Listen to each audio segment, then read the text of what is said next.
It's 3:17 in the morning.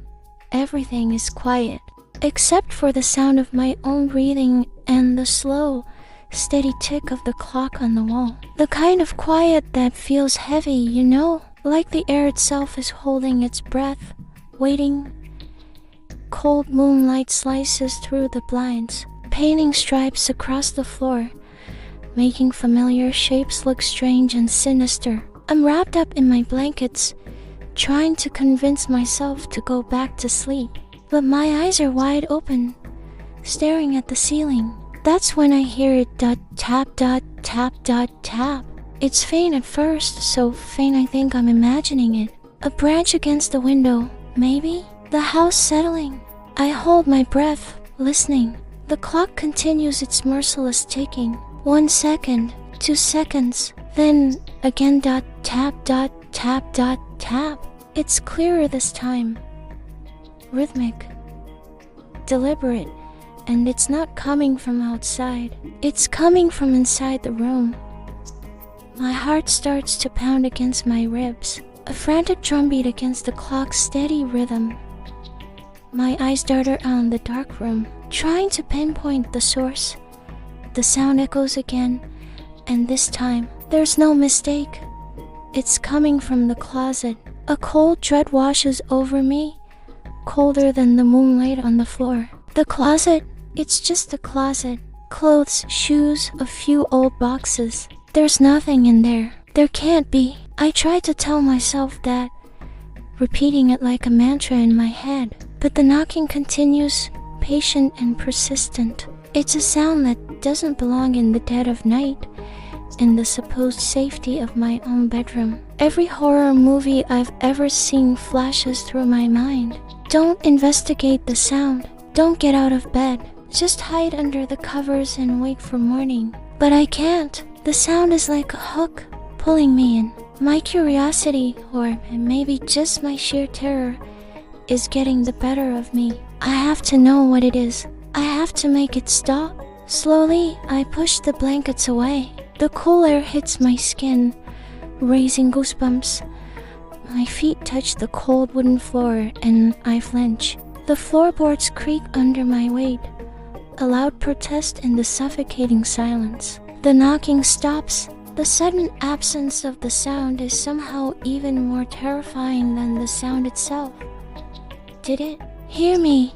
Is it waiting? My heart is a wild thing in my chest. Every nerve in my body is screaming at me to get back in bed, to just ignore it. But I'm already standing, a silhouette against the window. I take a hesitant step toward the closet, then another. My own shadow stretches out before me, a dark, distorted version of myself leading the way. The doorknob seems to gleam in the sliver of moonlight, mocking me. My hand is shaking as I reach for it.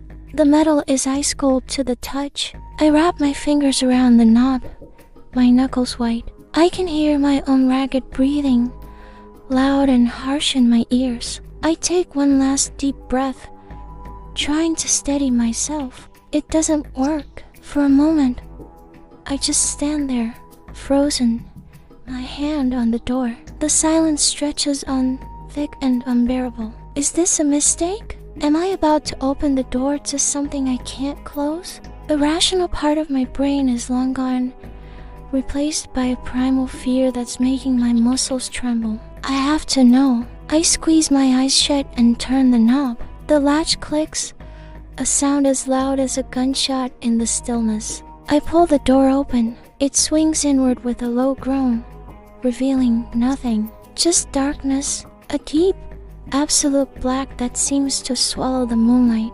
It's a void. I can't see the back of the closet, can't make out the shapes of my clothes hanging inside. It's just an endless, suffocating pitch black. A wave of relief washes over me, so strong it almost makes my knees buckle. It was nothing, just my imagination playing tricks on me in the middle of the night. It was all in my head. I let out a shaky laugh, the sound swallowed by the darkness. I was so scared over nothing. I start to push the door closed, ready to crawl back into the safety of my bed and forget this ever happened. But then a flicker, A glitch. From the corner of my eye, a movement on the floor behind me. I freeze, my hand still on the closet door. My blood runs cold. I don't want to turn around. I really don't want to turn around. But I have to. Slowly, I turn my head. The breath catches in my throat. On the floor, crawling out from under my bed, is a figure. It's shaped like a person, but it moves all wrong. Its limbs bend at impossible angles. Its movements jerky and unnatural, like a corrupted video file. It scrambles across the floor toward me, its motion silent but horrifyingly fast. And its face, there's no face. Just a smooth, blank surface where features should be. No eyes, no nose, no mouth. Just an empty canvas of flesh. The lights in the room begin to flicker violently, strobing between pitch black and harsh, revealing flashes of the thing's unnatural crawl. My breath comes in heavy, panicked gasps. I try to scream, but no sound comes out. My throat is tight with terror. It gets closer. The flickering light catches its glitching, stop-motion movements as it drags itself across the floor. I stumble backward, tripping over my own feet, my back hitting the wall. I'm trapped.